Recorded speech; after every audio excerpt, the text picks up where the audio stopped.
청취자 여러분 안녕하십니까. YTN 라디오 수도권 투데이의 장원석입니다. 오늘 선정한 주제는 서울 동작구입니다. 서울과 수도권 기초자치단체장을 초대해서 풀뿌리 민주주의 현장의 목소리를 직접 들어보는 시간. 이번에는 서울 동작구로 가봅니다. 잠시 뒤 일부 투데이 포커스에서는 이창우 서울 동작구청장 직접 초대해서 관련 이야기를 나눠보겠습니다. 2부에서는 수도권 사람들, 수도권 화재 현장 찾아가 보고요. 수도권 행정탐방 인천시 소식도 전해드리겠습니다. 오늘 아침 얼굴에 스치는 바람이 확실히 달라졌습니다. 서울 열대야는 27일 만에 끝났습니다. 동쪽 지역의 폭염특보는 해제됐고 서쪽 지역은 경보가 주의보로 내려갔습니다. 다만 다음 주에는 북태평양 고기압의 영향으로 폭염주의보 수준의 더위가 올 가능성도 있습니다. 오늘 한낮 기온은 서울 34도, 춘천 33도, 전주 35도, 대구 29도, 강릉 27도를 기록하겠습니다. 2018년 8월 17일 YTN 라디오 수도권 투데이 지금 시작합니다.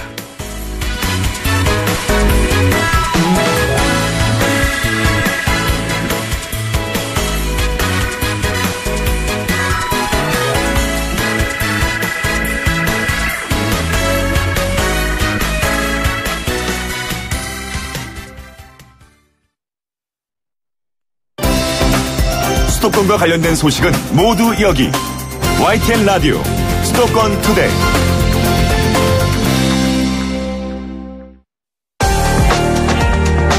투데이 포커스. 수도권 투데이에서는 수도권 기초자치단체장에게 듣는다라는 주제로 각 지역의 기초단체장을 모셔서 민선 7기를 시작하는 각오, 또 향후 4년간 구정 운영 방향에 대해서 이야기를 나눠보는 시간 가져보고 있습니다.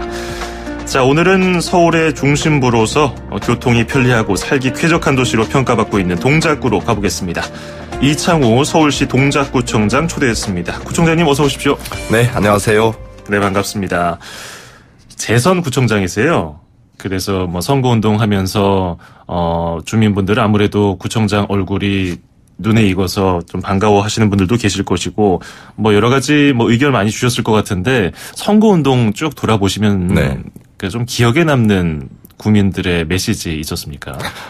먼저 우리 동작구 주민들께 다시 한번 4년을 그 큰 책임을 맡겨주셔서 진심으로 감사하다는 말씀 먼저 전하고 싶습니다. 선거 과정에서 우리 주민들께서 제게 하셨던 말씀이 머리에 떠나질 않습니다. 그 얘기는 지난 4년간 우리 동작구 발전을 위해서 큰 거시적 사업들에 대한 성과들을 잘 알고 있다. 앞으로의 4년은 당선이 되면 우리 삶의 변화에 직접적 영향을 미치는 그러한 구정에도 신경을 좀 많이 써줬으면 좋겠다. 이런 당부들을 많이 하시더라고요. 네. 그래서 선거 끝나자마자 우리 전 간부들이 모여서 여에 대한 대책회의까지 또 계획도 세우고 하고 있습니다. 네, 그렇군요. 그 동작구민들이 한 번 더 이창우라는 사람을 동작구청장으로 만들어줬잖아요. 네. 왜 그랬다고 생각하십니까?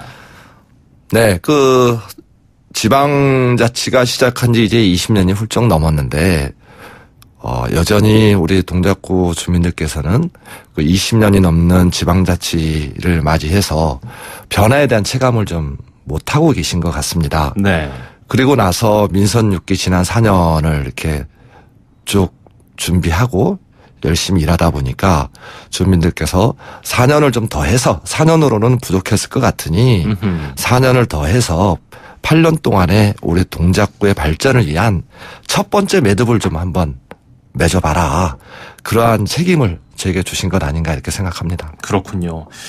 확실히 민선 6기 시작하실 때보다도 민선 7기에 임하는 각오가 또 남다르실 것 같아요. 초선일 때보다 구 업무에 대해서 더 많이 알게 되고 나니까 왠지 어깨에도 더 무거운 느낌이 들고 이런 기분도 드실 것 같은데 어떠세요? 무엇보다도 동작구라는 지역에 살고 있는 우리 동작구 구민들의 삶에 대한 절박함이 더 가슴에 많이 와닿지요, 아무래도. 네. 그리고 지난 4년 동안 앞으로의 동작구 미래를 위해서 참고 기다려주셨던 만큼 앞으로의 4년은 참고 기다림의 시간에 대한 보상을 우리 구청이 해드려야 되는 시간이 아닌가. 그러다 보니까 계획하고 추진해왔던 일들을 마무리하는 4년이 돼야 된다. 그런 부분에서 어깨가 참 무겁습니다. 네. 그런 마무리 그리고 국민들에 대한 뭐 보상 그런 것들을 머릿속에 여러 가지 그리고 계실 텐데 민선 7기 구정 운영 방향 또 비전에 대해서 들어보고 싶은데요. 키워드 중심으로 핵심을 짚어주신다면요. 네. 먼저 우리 구정의 슬로건인 행복한 변화, 사람 사는 동작. 이를 위해서 첫 번째는 지난 4년간 추진해왔던 동작구 전역에 걸친 도시계획 사업들을 좀 어느 정도 완성해 나가는 그러한 시간으로 좀 사용하고 싶고요. 네. 그다음에 무엇보다도 교육 문제 때문에 이사를 고민하는 그런 도시가 돼서는 안 되겠다. 그리고 무엇보다도 중요한 것이 사람의 가치를 가장 우선하기 위해서는 우리 삶의 절밀박한 그러한 복지 정책들을 좀 더 강화해 나가야겠다. 이것이 민선 7기의 키워드 아닌가 싶습니다. 네. 그러면 구체적으로 그 키워드를 중심으로 얘기를 해보도록 하죠. 지리적으로 서울 중심부에 있고 네. 교통도 굉장히 원활하기 때문에 요지로 불리고요. 쾌적한 도시로 불리고 있는데 그래도 경제 자립도 면에서는 상대적으로 부족하다는 그런 한계가 있다는 지적도 봤는데 그런 그 지적을 타개할 수 있는 방법에 대해서도 여러 가지 생각하셨을 것 같아요. 예를 네. 들자면은 동작 종합도시 발전 계획 이런 것들을 예로 들 수 있는데 어떤 내용인지요? 동작 종합 발전 계획은 우리 동작구가 앞으로 30년간 어떠한 도시를 지향할 건지를 전문가들과 주민들과 끊임없는 토론을 통해서 완성한 우리 동작구의 미래 지도라고 할 수 있습니다. 네. 여기에는 여러 가지 도시계획이라든지 아니면 교통계획이라든지 아니면 주거계획이라든지 뭐 이러한 전 분야에 걸쳐서 망라해 있는데 쉽게 설명을 드리면 자동차의 내비게이션 같다.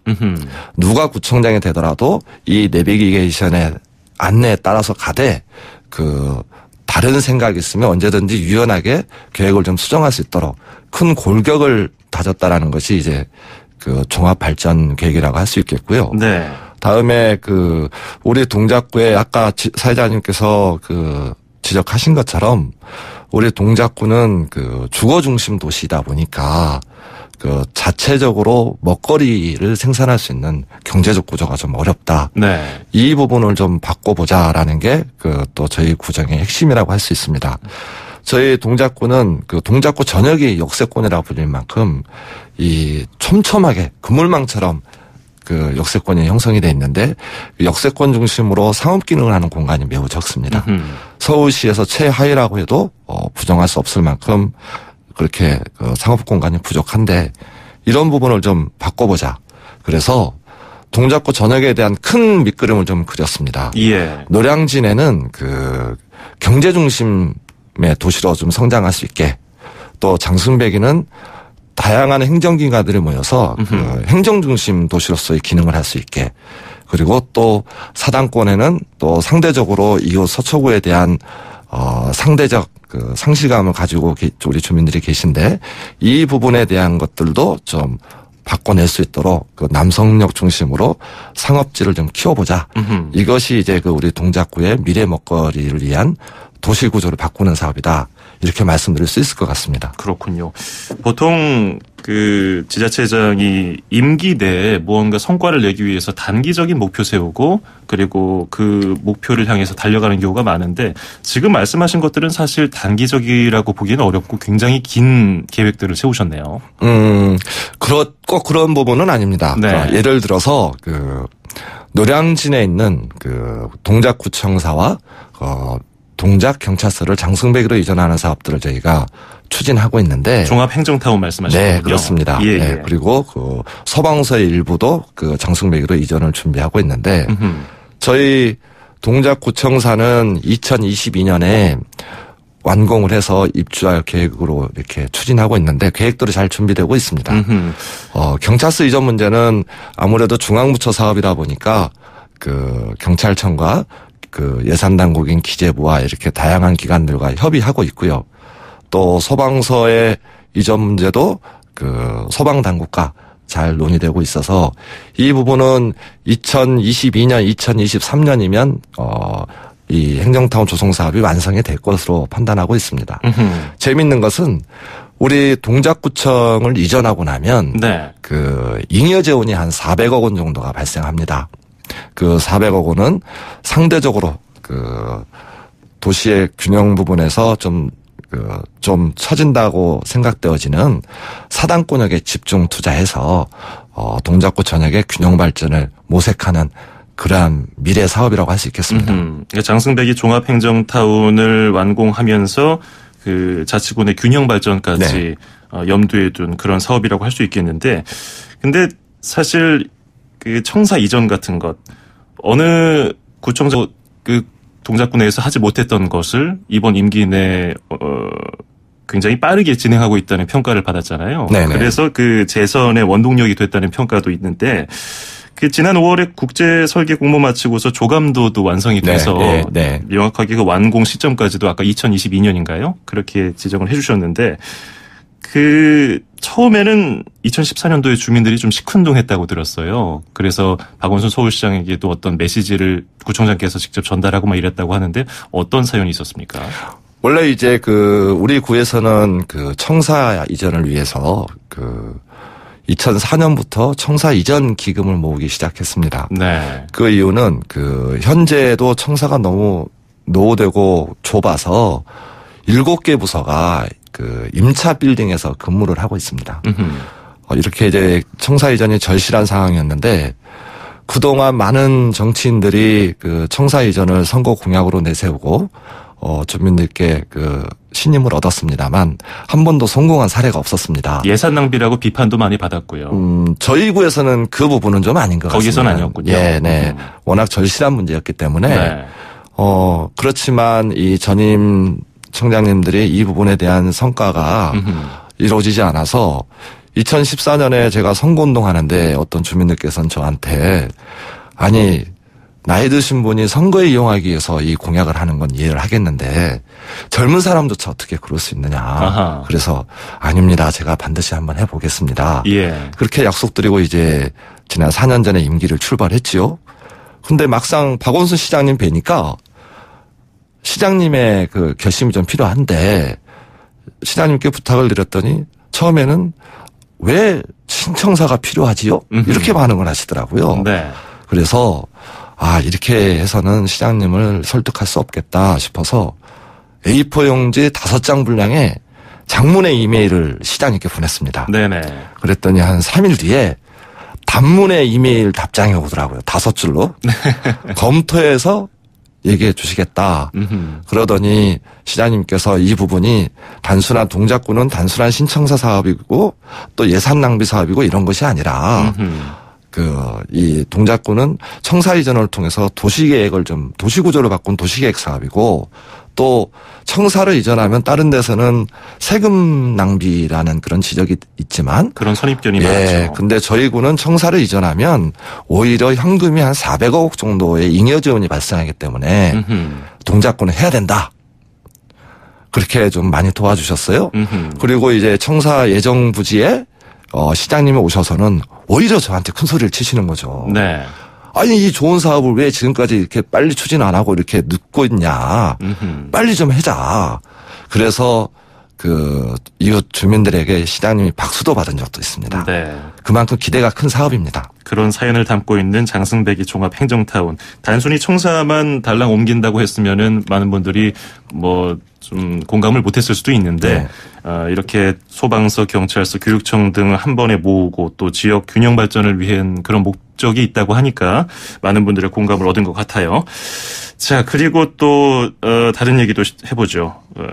그 노량진에서 힘들게 공부하고 있는 수험생들이 이렇게 잠깐 산책하러 나오면은 뭐 사육신 공원에도 가고 그리고 용양봉저 정도 찾아서 휴식을 취하면서 한강도 바라보는데 거기서 내려다보면 한강 야경도 굉장히 멋지게 쫙 보이잖아요. 근데 그곳을 관광 명소화하겠다는 목표도 세우셨어요. 네네. 그 용양봉저정 공원은 그 과거에 그 정조대왕께서 화성 농행차 하실 때 잠시 쉬어가시는 행궁이 있던 곳입니다. 네. 이곳을 그 우연한 기회에 그 이제 방문하게 됐는데 산 정상에 가보니까 서울의 야경이 그렇게 아름다운 겁니다. 그리고 많은 사진 작가들이 그곳에서 서울의 밤을 사진에 담고 있더라고요. 예. 그래서 이제 고민을 하게 됐습니다. 여러 가지 지리적 요건도 검토해 보니까 유일하게 한강 이남에서 한강 이북을 조망할 수 있는 자연 산림이 존재하는 곳이 바로 한강대교 바로 남단의 용양봉조정 공원이다. 야, 이렇게 좋은 곳을 우리가 그동안 야산으로 버려두고 있었구나. 더군다나 서울시에서 한강대교 중간에 있는 노들섬을 노들음악 꿈섬으로 지금 조성 사업을 진행하고 있는데, 그러면 수많은 관광객들이 노들음악 꿈섬에서 여러 가지 문화를 향유하게 될 텐데, 예. 이분들을 우리 동작구에서 흡수할 수 있는 관광 환경을 좀 만들어 보자. 그것이 용양봉조정 관광 명소화 사업입니다. 마치 그 시드니에 관광을 갈 때 오페라 하우스와 하버브리지를 사진 속에 담기 위해서 메카이어 포인트에서 사진을 찍듯이 우리가 노들꿈섬을 포함하는 한강 이북의 서울의 야경을 담기 위해서 반드시 용양봉조정을 찾을 수밖에 없게 만들자. 꼭 찾게 만들자. 네. 이런 사업 계획 아래 지금 잘 진행되고 있습니다. 그렇군요. 이제 동작구의 미래를 위해서 전체적인 청사진, 특히 뭐 인프라라든지 경제 활성화를 위한 목표를 들어봤어요. 교육 문제도 빼놓을 수가 없습니다. 앞서도 그 현안 중에 하나로 말씀해 주셨는데, 그 흑석동에 고등학교가 없나요? 과거에 그 20년 전에 예. 고등학교가 있었습니다. 고등학교가 있었는데 그 고등학교가 이제 다른 곳으로 이전하고 나서 저희 동작구는 심각한 그 교육 환경의 불균형을 좀 갖고 있지요. 전체 그 일반 고등학교가 5개가 저희 관내에 있습니다만 그 자치구별 그 세대별 고등학교 수를 비교해 보면 서울에서 가장 작은 자치구고요. 또 그 5개 있는 고등학교 중에 4개가 그 대방동권역에 몰려 있습니다. 예. 그러다 보니까 상도동, 흑석동, 또 사당동 일부 지역에는 고등학교가 전혀 없다 보니까 우리 그 주민들께서는 자녀가 중학교 입학할 시기 또 고등학교 또 진학할 시기 이런 시기가 되면 이사를 많이들 고민하고 있습니다. 예. 또 이사갈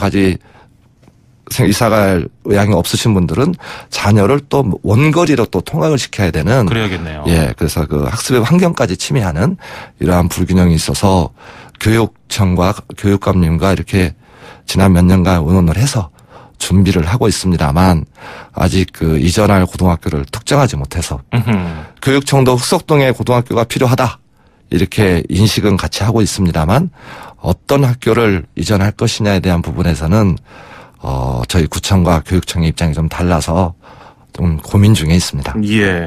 교육청은 학생 수 감소를 이유로 학교 신설 허가를 아직까지는 안 해주고 있고, 네. 그래서 이제 동작구에서는 뭐 조직도 바꿔가면서 노력을 하고 계시는데 이 부분도 계속해서 동작구민들이 좀 바라는 점이니까 지켜봐야겠고요. 복지 문제로 넘어가도록 하죠. 네. 뭐 행복주택 공급 확대한다든지 네. 치매 관련해서 여러 가지 보관이 있으신 것 같아요. 네. 무엇보다도 우리 동작구의 가장 큰 가치가 사람의 가치를 우선하는 사람 사는 동작. 이것을 슬로건으로 하고 있는 만큼 가장 보편적 핵심적 복지 문제에 대해서 좀 저희가 집중하고 있습니다. 네. 첫 번째는 우리 아이들을 안전하게 키울 수 있는 여러 가지 보육 정책이 있는데 저희는 정책적 수사로 보육청 사업이라고 지금 명명하고 있습니다만 국공립 어린이집 중심으로 해서 모든 우리 아이들을 안전하고 잘 기를 수 있는 보육 환경들을 집중적으로 강화하고 있고요. 네.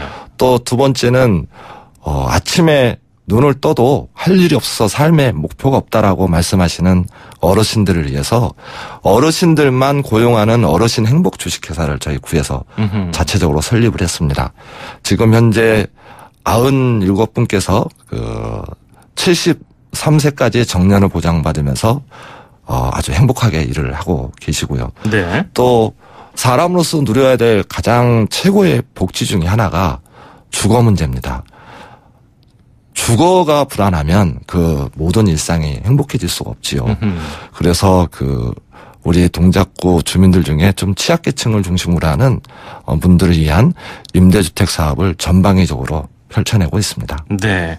아유, 동작구에 해야 할 일이 참 많군요. 앞으로 4년 동안. 그래서 그 숙제도 있고 또 그만큼 기대도 큰 것 같아요. 동작구민들이 바라는 점에 대해서 많은 연구를 하고 계시는 것 같은데 4년 뒤에 네. 동작구민들이 이창우라는 청장을 생각했을 때 참 그 동작구청장은 이런 사람이었다라고 어떤 평가를 했으면 좋겠다고 생각을 하시는지요?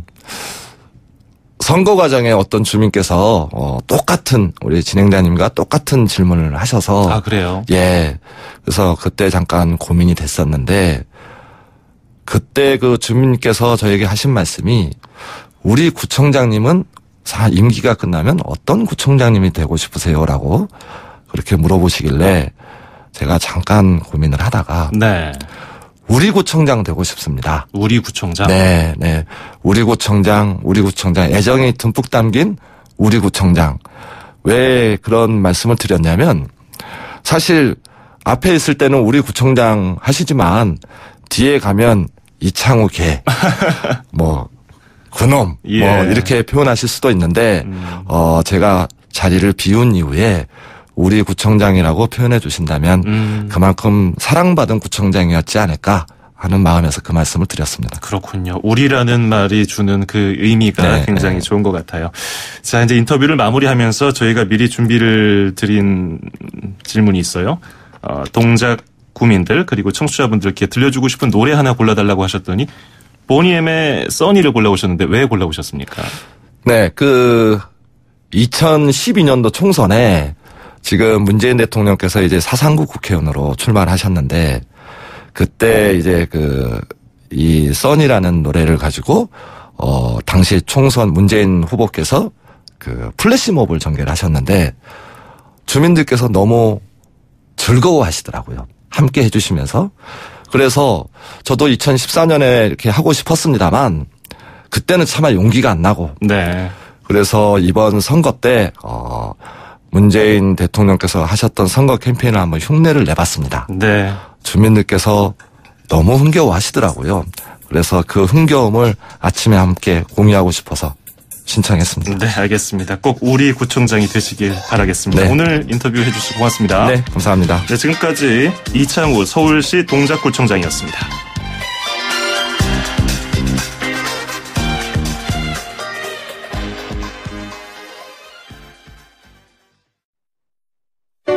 (2500만) 수도권 청취자를 위한 모든 소식이 한자리에 YTN 뉴스 FM 수도권 투데이. FM 94.5MHz YTN 라디오 수도권 투데이 듣고 계시고요. 저는 아나운서 장원석입니다. 2부에서는 수도권 사람들 코너 김미란 리포터와 수도권 화재 현장 찾아가 보고요. 또 수도권 행정탐방 시간에는 인천시 소식을 전해드리겠습니다. 40초 뒤에 이어갑니다. 음악과 수도권 뉴스가 한방에 수도권 전문 방송 수도권 투데이.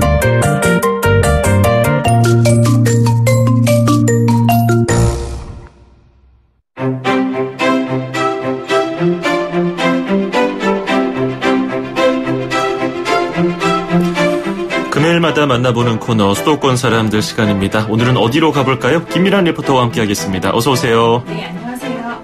네, 오늘 아침 바람이 꽤나 좀 시원해졌어요. 네. 습도도 어제보다 확실히 좀 떨어졌고 오늘은 어디로 가볼까요? 네, 어제 진짜 말복이 지나면서부터 이제 순풍이 불고 있는데요. 네. 이번 여름은 더워도 정말 더웠죠. 이 기록적인 폭염에 쉴 수 없이 바쁘는 곳이 있었습니다. 이 바로 얼음 공장과 판매소였는데요. 네. 노량진 수산시장에 얼음 판매소를 찾아갔습니다. 2016년 3월부터 현대화된 노량진 수산시장은 자체적으로 얼음을 생산하고요. 상인들에게 빙질 좋은 얼음을 바로 공급하고 있는데요. 제빙실에서 얼음이 우두두 갈리고 떨어지는 시원한 소리를 들어보시죠.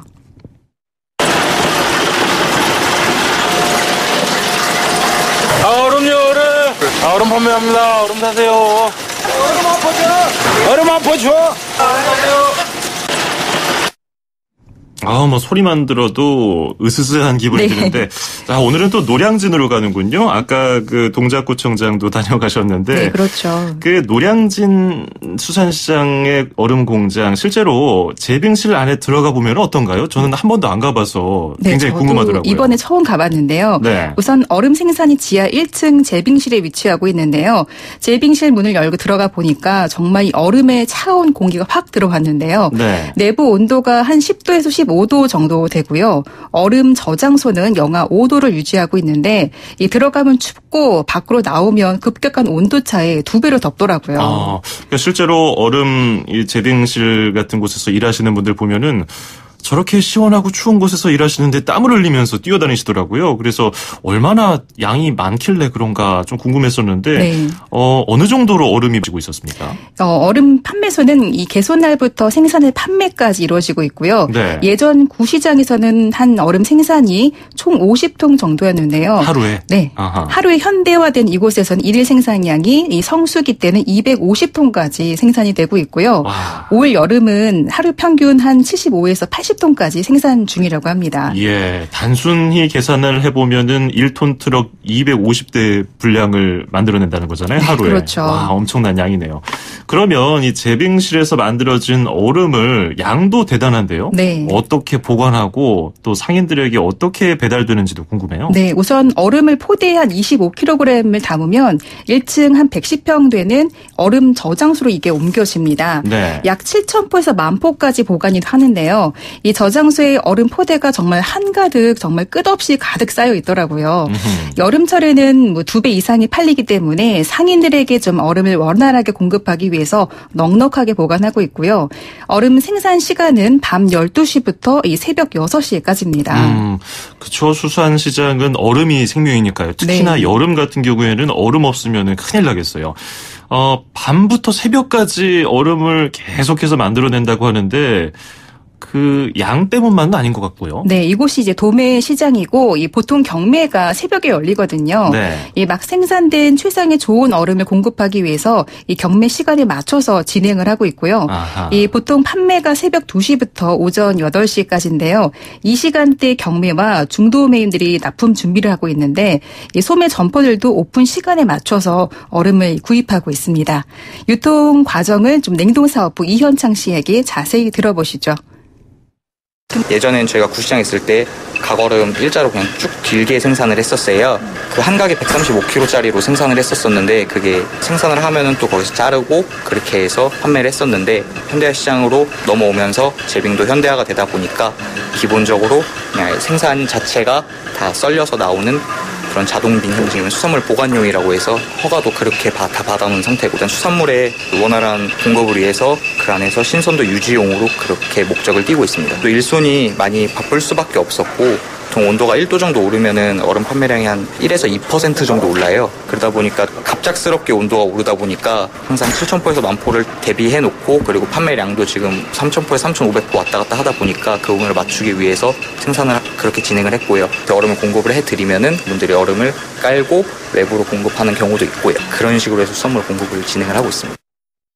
굉장히 체계적이고 미리 그 수요에 대비해서 여유분도 만들어 놓고요. 그건 지난해보다 워낙 더웠기 때문에 네. 그 얼음 수요도 많았을 것 같은데요. 네, 이 얼음 판매는 작년 대비 한 5% 정도 상승을 했는데요. 예상보다 좀 이 상승폭이 높지 않은 이유는 이 시장 자체 내에서 휴가 기간이 좀 맞물렸기 때문인데요. 한 2주 정도 됐기 때문에 좀 이 더위를 좀 피했다고 볼 수 있는데요. 예. 이제 휴가가 끝난 지금부터가 얼음 판매가 작년 대비 한 10% 정도 오를 것으로 예상을 하고 있습니다. 그렇군요. 그 여름에는 얼음이 더 많이 필요하기도 하거니와 올해는 워낙 더웠기 때문에 네. 실내라 하더라도 뭐 냉방 장비가 돼 있지만은 얼음이 많이 필요할 것 같긴 해요. 거기서 일하는 분들의 모습도 궁금한데요. 어떻게 일하세요? 네, 앞서 이렇게 말씀하신 대로 작업하시는 분들은 정말 긴 바지와 반팔만 입고 작업을 하셨는데요. 네. 25kg 되는 이 얼음 포대를 손으로 계속 수작업하면서 지게차로 옮기는 작업을 하다 보면 이 냉동 창고 아니지만 오히려 땀이 더 나고 덥다고 하시는데요. 그리고 이 무게 때문에 이 반복적으로 일하기 때문에 일도 많이 고되시다고 하세요. 예. 이 냉동 사업부 이현창 씨에게 직접 들어보시죠. 일단 뭐 전력량 같은 경우는 크게 저희가 문제가 되진 않아요. 이쪽에 2층에 보면은 태양광 에너지 그런 식으로도 해놓은 게 있어서 전력이 뭐 예비 전력 쪽에서는 뭐 충분히 문제되는 건 전혀 없고요. 뭐 아무래도 100% 자동화하면은 좀 괜찮을 건데 생산돼서 포대까지만 거기까지만 자동화하다 보니까 저희가 팔레트에다가 얼음 적재할 때 좀 많이 몸을 써요. 25kg 혼자 드는데 그거를 800포에서 900포 정도는 드는 거니까 그 부분이 좀 많이 고되고요. 어쨌든 그렇게 저희가 그나마 이렇게 고생을 해서 좋은 수산물이 노량진 수산시장에서 공급될 수 있다라고 하면은 되게 좋은 희생이라고 생각을 하고요. 지금 우리가 노량진 수산시장의 재빙실 그 얼음 얘기를 하고 있지만 네. 노량진 수산시장에서 얼음이 주가 아니잖아요. 네. 그 수산물들을 신선하게 보호하기 위한 유지하기 위한 하나의 수단이 되는 건데 그 수산물도 좀 궁금해지네요. 농산물이 이번에 폭염 때문에 가격이 급등했거든요. 네, 수산물은 그렇죠. 어땠나요? 이 폭염의 여파로 수산물 가격이 좀 다소 오른 어류가 있는데요. 네. 주로 양식 어종이 물의 온도가 올라가면서 출하가 적어지고 또 양식장이 폐사하면서 가격이 올랐다고 합니다. 예. 자연산 민어가 1kg 47,000원으로 작년보다 한 60% 올랐는데요. 민어는 폭염보다는 이 복날이 또 겹치면서 가격이 상승한 요인이라고 합니다. 아, 복날에 또 민어 찾는 분들이 계신가 봐요. 그렇죠. 아, 그래도 너무 많이 올랐다. 그 수산시장 상인들은 어땠습니까? 우선 상인들은 수산물은 신선도가 생명이라 작년보다 얼음을 더 구입하고 있었고요. 네. 가게 규모마다 얼음 물량이 다른데 많이 쓰는 곳은 하루 평균 4자루에서 한 10자루까지 얼음을 사용하고 있었습니다. 상인들은 외부에서 얼음을 사는 것보다 이 시장 자체에서 얼음을 공급받고 또 운송 시간도 짧고 저렴한 가격에 좋은 얼음을 구입할 수 있어서 좋다고 하시는데요. 25kg 한 포대가 3,000원이거든요. 네. 작년과 동일하게 가격 변동은 없습니다. 요즘 경기는 여름철이 수산시장이 비수기고 또 기록적인 폭염에 손님들의 발길이 더 줄었다고 하는데요. 상인들의 목소리로 직접 들어보시죠. 우리는 고급 회, 화로 전문이에요. 사시미. 그럼 얼음을 더 많이 사야 되죠.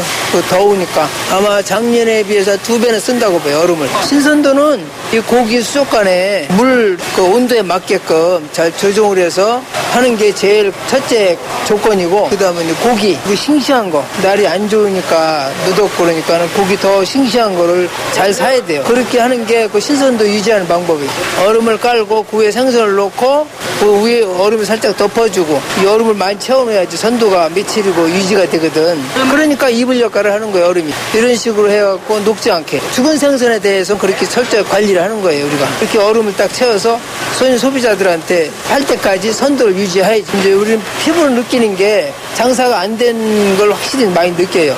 작년 여름에 한 절반 정도 줄었어요. 추워도 장사만 잘 되면 춥지가 않고 아무리 더워도 장사 잘 되면 안 더워요, 느낌이. 또 우리는 바람이 매일매일 좀 경기가 좋아지길 바라는 거지. 사회적으로 경기가 좀 잘 풀려갖고 잘 되면은 우리도 좋아진다는 그 희망이 생기잖아요.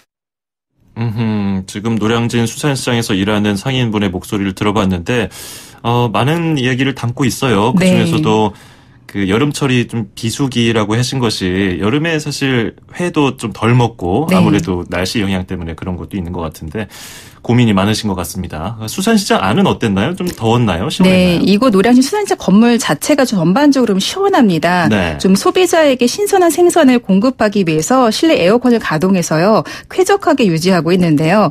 계속되는 더위에 이 수산시장 자체 식품안전센터에서요 주기적으로 검사와 위생 상태도 좀 체크를 하고 있는데요. 경영기획부 이면우 씨에게 들어보시죠.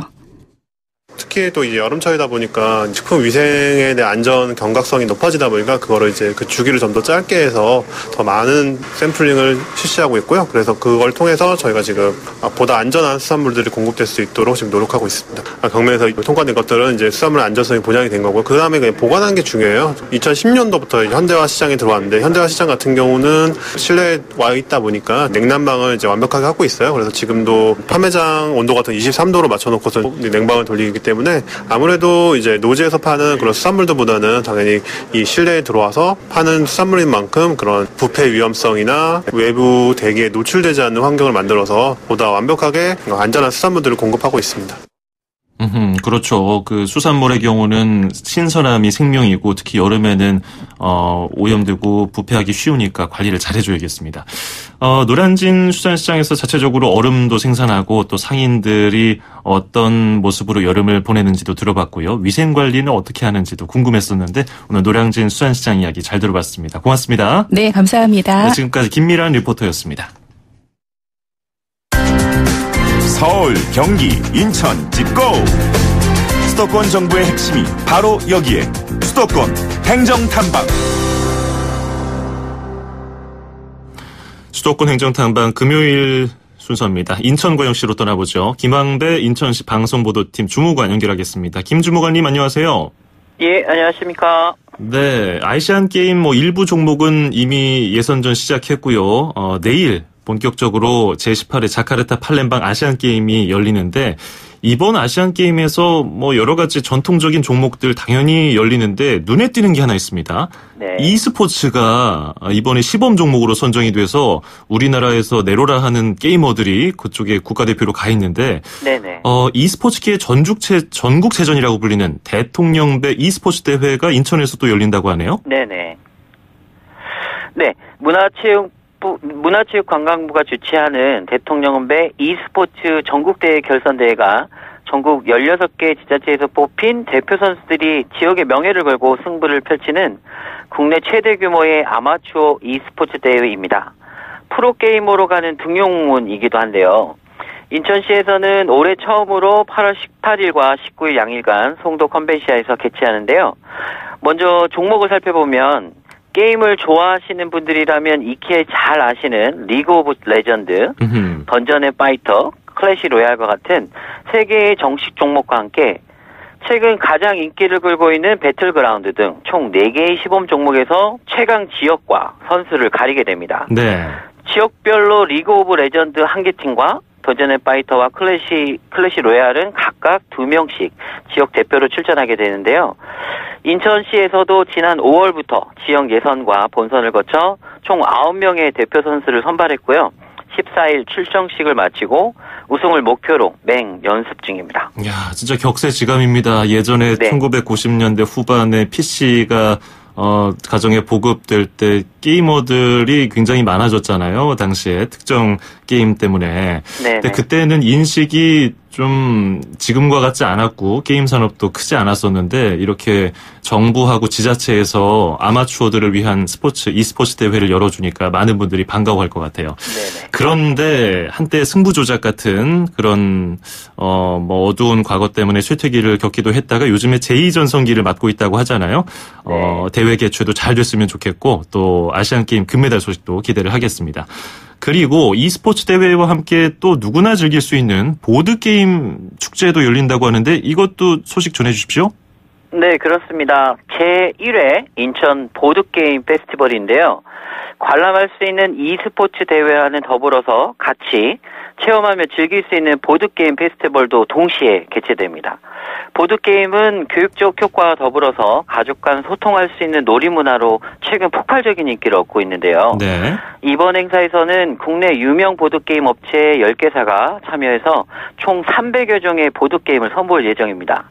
인기 보드게임인 스플렌더, 아발론 등 3개 종목에 대해서는 보드게임 대회도 개최할 예정입니다. 이 밖에도 플레이스테이션, 닌텐도 등 콘솔 게임과 바이크, 슈팅 게임 등 VR 게임도 즐길 수 있고요. 코스튬 플레이어들의 멋진 모습을 감상할 수도 있습니다. 이번 주말에 보드게임 페스티벌에서 아이들과 함께 게임도 즐기시고 여러 볼거리도 즐기시면 좋을 것 같습니다. 그렇군요. 보드게임, 그러니까 일반적으로 모니터라든지 스마트폰으로 할 수 있는 게임도 많지만은 화면도 작고 좀 어렵고 혹은 나는 이런 게임에 안 맞는다 하시는 분들은 보드게임 직접 손으로 만지고 주사위도 던지면서 할 수 있는 게임들이잖아요. 네. 부모님들과 아이들이 함께 체험할 수 있는 공간이 됐으면 좋겠고 또 많은 분들이 좋아하는 가정용 게임기, PC 게임 말고 아까 말씀하신 플레이스테이션이라든지 그런 것들로 할 수 있는 게임도 많다고 하니까 게임 좋아하시는 분들은 요 근래 굉장히 축제의 장이 될 것 같아요. 네네. 자, 그리고 e스포츠 얘기를 해봤는데 이번에는 뚜르드 DMZ 2018 국제 자전거 대회 네네네. 얘기입니다. 8월 말에 열려서 대장정에 돌입한다고 하는데 이 내용도 전해주십시오. 예, 인천시와 행정안전부 그리고 경기도, 강원도가 공동 주최하는데요. 사단법인 대한자전거연맹이 주관하는 이번 대회는 평화를 넘어 미래를 달린다라는 주제로 제3회 국제청소년 도로사이클 대회, 그리고 2018 마스터즈 도로사이클 대회, 동호인 대회인 연천 자전거 투어, 이렇게 총 3개 대회가 함께 진행이 되는 겁니다. 네. 우선 올해로 3회째인 뚜르디 DMZ 2018 국제청소년 도로사이클 대회는 아시아 유일의 국제청소년 도로사이클 대회이자 국제사이클연맹이 공인하는 청소년 국가대항전이고요. 25개 팀 150명의 청소년 선수가 참가하게 됩니다. 그렇군요. 특히 이번 대회는 강화도 순환 구간이 새롭게 경기 코스에 포함돼서 아하. 서해부터 동해까지 비무장지대 적경지역 전역을 횡단하는 대회로 발전했고요. 해외 참가팀이 확대되어 대회 위상이 한층 높아졌습니다. 예. 또 국내 최상위 동호인 팀인 동호회 팀들이 참가하는 뚜르드 DMZ 2018 마스터즈 도로사이클 대회는 8월 31일부터 9월 2일까지 3일간 강화군에서 화천으로 이어지는 코스로 23개 팀 210명이 참가하게 됩니다. 아하. 이 마스터스 도로 사이클 대회는 아무래도 일반 아마추어 중에서도 최상위급 네네. 진짜 자전거를 전문적으로 타시는 분들을 위한 대회가 될 것 같기도 해요. 네네. 자, 그리고 인천시가 취약계층을 위해서 주민세를 감면한다는 소식을 전에 전해드린 바가 있는데 드디어 첫 시행이 되는군요. 네, 첫 시행이 됐습니다. 음흠. 네네. 인천시가 2018년도 8월 균등부 주민세 부과를 하면서 사회적 취약계층에 대한 주민세 감면을 전국 최초로 적용을 했습니다. 네. 균등분 주민세는 매년 8월 1일 기준 인천시의 주소 또는 사업장을 둔 개인이나 법인이 지자체 구성원의 자격으로 소득에 관계없이 균등하게 1년에 한 번 납부하는 좀 회비적 성격의 세금인데요. 예.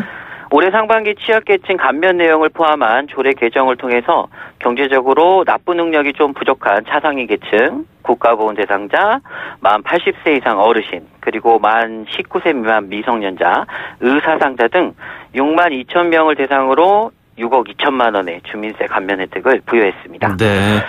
참고로 주민세 납부는 8월 31일까지입니다. 가상계좌 그리고 인천시 이택스, 위택스 등을 이용해서 어디서나 간편하게 주민세를 납부할 수 있고요.